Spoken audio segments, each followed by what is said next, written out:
오늘 성경 말씀은 창세기 44장 30절에서 34절 말씀입니다. 아버지의 생명과 아이의 생명이 서로 하나로 묶여 있거늘 이제 내가 주의 종 우리 아버지에게 돌아갈 때에 아이가 우리와 함께 가지 아니하면 아버지가 아이의 없음을 보고 죽으리니 이같이 되면 종들이 주의 종 우리 아버지가 흰머리로 슬퍼하며 스올로 내려가게 함이니이다. 주의 종이 내 아버지에게 아이를 담보하기를 내가 이를 아버지께로 데리고 돌아오지 아니하면 영영이 아버지께 죄짐을 지리이다 하였사오니 이제 주의 종으로 그 아이를 대신하여 머물러 있어 내 주의 종이 되게 하시고 그 아이는 그의 형제들과 함께 올려보내소서. 그 아이가 나와 함께 가지 아니하면 내가 어찌 내 아버지에게로 올라갈 수 있으리이까. 두렵건대 제 해가 내 아버지에게 미침을 보리이다. 아멘. 샬롬. 9월 14일 월요일 새벽 영상으로 인사를 드립니다. 주일을 보내고 오늘은 세상에 또 한 주간이 시작되는 월요일입니다.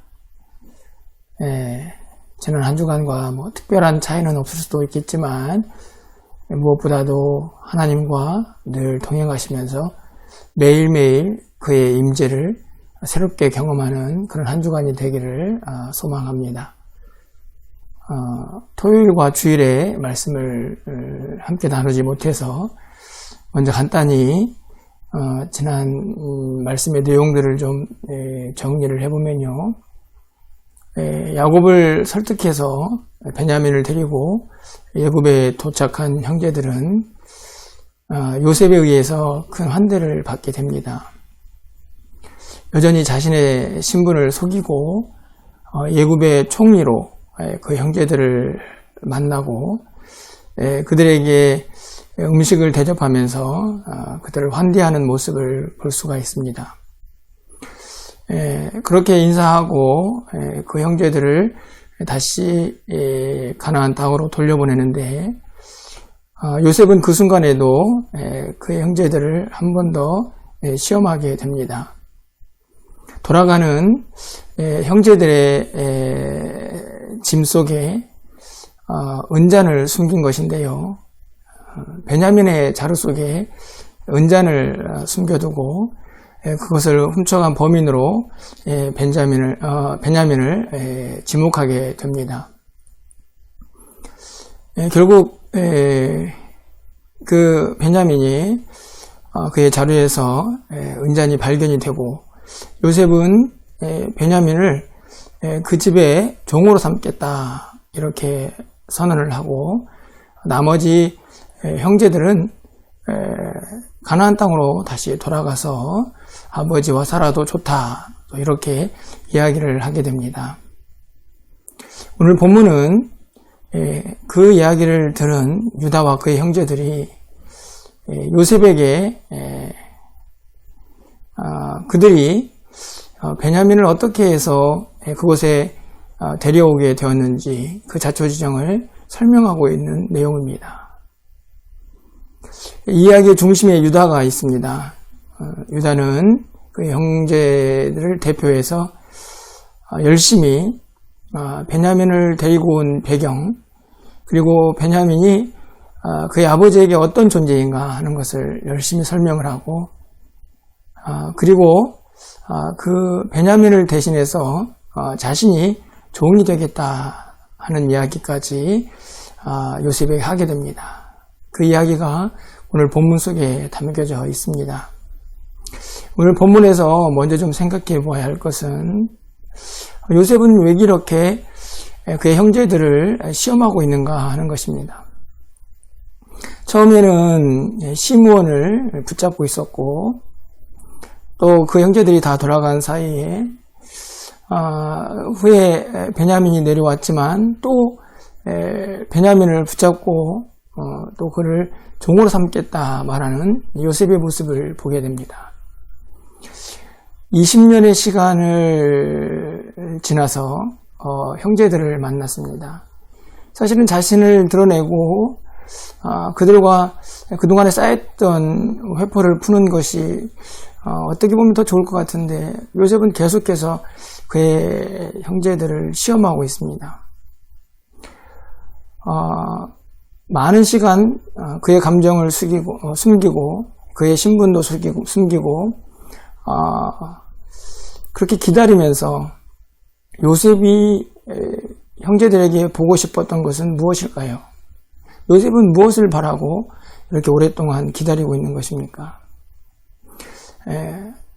그 중에 하나는 아마도 그의 형제들의 변화된 모습, 그들의 본심을 좀 알고 싶지 않았을까 생각을 합니다. 요셉은 형들에 의해서 애굽으로 팔려왔습니다. 그리고 오늘 열심히 요셉에게 이야기하고 있는 유다가 요셉을 팔자고 한 사람이죠. 물론 유다는 그 방법을 통해서 요셉을 살리고 싶은 마음이 있었겠지만 궁극적으로 그가 애굽으로 팔려가는 것을 막지는 못했습니다. 그런 유다 그리고 그런 형제들, 그렇게 미움과 시기와 질투 속에서 요셉을 애굽에 팔아넘겼던 그 형제들이 오늘 이 베냐민이 종이 되는 그 상황 앞에서 완전히 다른 모습으로 서 있는 것을 보게 됩니다. 유다는 어떻게 이 상황 속에서 이야기를 합니까? 오늘 이 33절 말씀을 가서 보시면 이제 주의 종으로 그 아이를 대신하여 머물러 있어 내 주의 종이 되게 하시고 그 아이는 그의 형제들과 함께 올려보내소서 라고 말씀합니다. 내가 베냐민을 대신해서 종이 되겠다. 나머지는 좀 보내달라 하는 유다의 이야기죠. 요셉을 팔 때에 그의 형들은 한결같은 마음으로 요셉을 애굽에 팔았습니다. 그런데 오늘은 이 베냐민 앞에서 종이 되어야 하는 베냐민 앞에서 유다는 그를 대신해서 종이 되겠다고 하며 완전히 이전과는 다른 모습으로 그렇게 형제를 지켜내기 위해서 그를 위해서 희생하는 모습을 우리에게 보여주고 있습니다.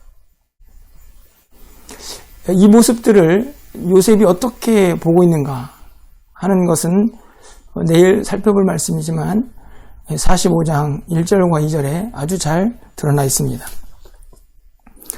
1절 말씀을 가서 보시면 상반절에 요셉이 시중하는 자들 앞에서 그 정을 억제하지 못하여 소리질러 모든 사람을 자기에게서 물러가라 하고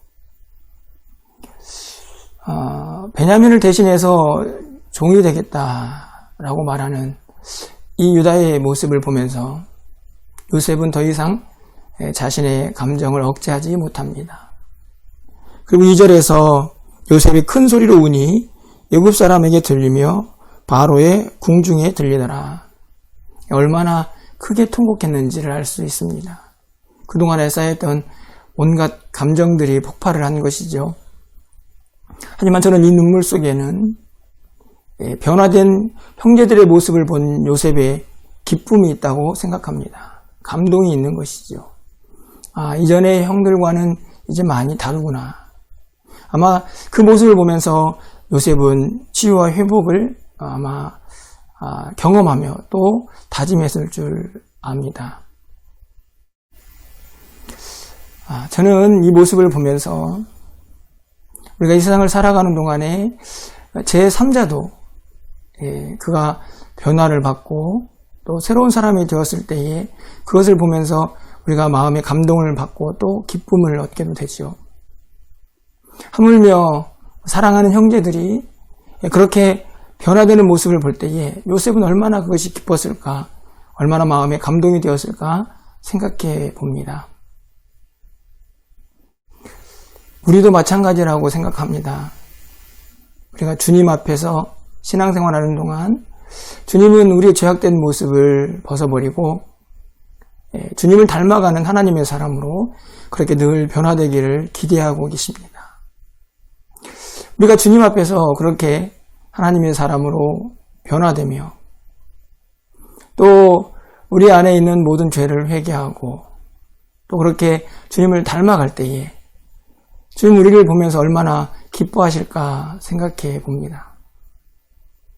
저와 여러분이 주님 앞에서 그런 변화를 통해 우리 하나님을 기쁘시게 하는 그런 삶을 살기를 기대하고 소망해 봅니다.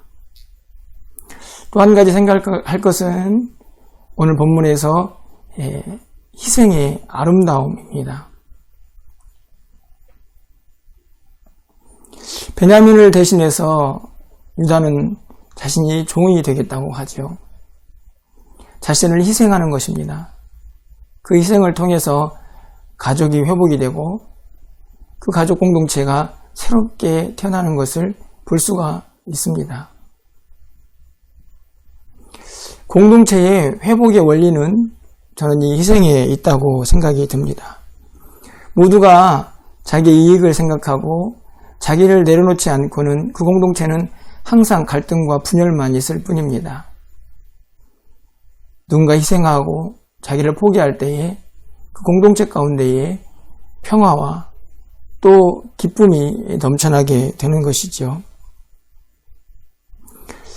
그 아이를 대신하여 라고 말했던 유다의 희생이 이 야곱의 가정 전체를 살리고 또 회복시키는 그리고 그 가정에 참된 평화를 주는 아름다움으로 열매를 맺게 됩니다. 그것이 십자가의 원리이기도 합니다.